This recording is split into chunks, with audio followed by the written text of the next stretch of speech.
खाम्री म सबैजनालाई है तपाईहरु ठिकै हुनुहुन्छ होला म पनि एकदमै ठिकै छु र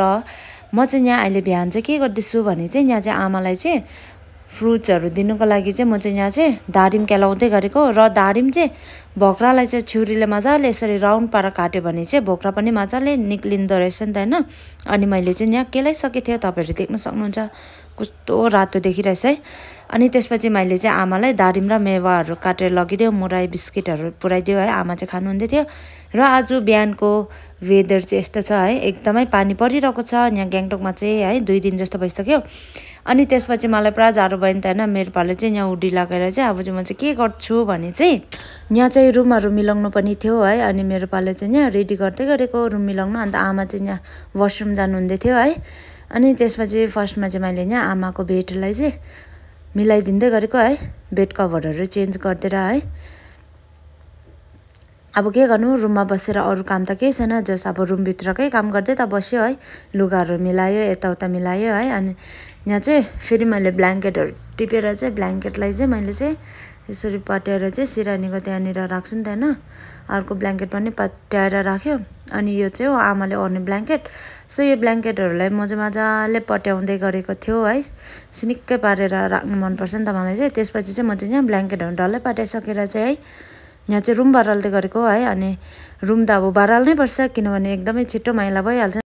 यहाँ चाहिँ मैले है रुम चाहिँ यसरी मजाले मिलाएर राख्दिएको छु है अनि त्यसपछि म चाहिँ बाहिर निक्ल्यो किनभने चाहिँ यहाँ बाहिर दाइलोमा पनि एउटा पर्दा जुन्डाको रहेछ नि त हैन आनुमले चाहिँ सो यो पर्दा पनि धुनु पनि रहेछ अनि म चाहिँ यस्तै हेर्दै गरेको दोरीहरु पनि झुन्डिरहेको रहेछ त्यो दोरीहरुलाई पनि मैले मिलाएर चाहिँ बान्ध्यो अनि त्यसपछि यहाँ चाहिँ मैले अस्तिको दिन चाहिँ लुगा धुएर सुकाएको थिएँ नि त सो त्यो लुगा मतलब है लुगा बेड कभर पर्दाहरु थियो नि त अन्त सुकेको रहेछ आधी चाहिँ अनि म चाहिँ त्यो आधी सुकेको लुगाहरु चाहिँ बोकेर चाहिँ जान्दै गरेको है रुम तरफ यहाँ आमा चाहिँ बाहिर हिँड्दै थियो किनभने चाहिँ आमा चाहिँ प्यासेजमा हिँड्छ नि त हैन अब बिहान बेलुका हिँड्नु पर्यो त्यतिकै राख्नु पनि त भएको छैन है अनि त्यसपछि मेरो पालो चाहिँ यहाँ लुगाहरु जति पनि सुकेको छ त्यो चाहिँ मैले लिएर जान्दै गरेको है रुम भित्र लिएर गए अनि यहाँ रुम भित्र चाहिँ लिएर चाहिँ म चाहिँ पट्याउँदै गरेको यहाँ चाहिँ छ पर्दा है पर्दा पट्याउँदै गरेको अनि यहाँ छ बेड कभर है लुगा पट्याइसकेर चाहिँ म चाहिँ यहाँ चाहिँ आमाको लागि चाहिँ एकदमै तातो पानी चाहिँ बोइलरमा उमालेर चाहिँ यहाँ फ्लास्कमा हाल्दै गरेको नि त हैन किनभने एकदमै चिसो छ तातो पानी खानु एकदमै जरुरी हुन्छ बिमारीहरुलाई हैन सो यो फ्लास्क चाहिँ अस्ति आमाले चाहिँ आमा स्किमबाट पाएको है एकदमै राम्रो तातो पानी बस्दै रहेछ है 2 रात जस्तो चाहिँ तातै बस्दै रहेछ नि त एकदमै मजाको रहेछ है अनि मैले चाहिँ यो ठुलो फ्लास्कमा चाहिँ किन पानी नलगाएको भने चाहिँ यसमा चाहिँ पानी चुन्दै रहेछ नि त जुन चाहिँ यो फेदको यो रबरहरु देख्नु हुँदैछ नि तपाईले हो त्यो रबरको त्यो माथि स्टिल चेपदेखि चुन्दै रहेछ यहाँ चाहिँ फेरि मेरो काम चाहिँ के थियो भने चाहिँ भाँडाकुँडा र लुगा धुनु पर्ने थियो अनि म चाहिँ यहाँ लुगाहरु धुइसकेर यहाँ चाहिँ म चाहिँ बिहानको सब्जीमा चाहिँ चिकन बनाउन आँटेको र यहाँ चाहिँ प्याज टमाटर काटेर रेडी है अनि यहाँ चाहिँ चिकन पाक्दैछ है तपाईहरु देख्न सक्नुहुन्छ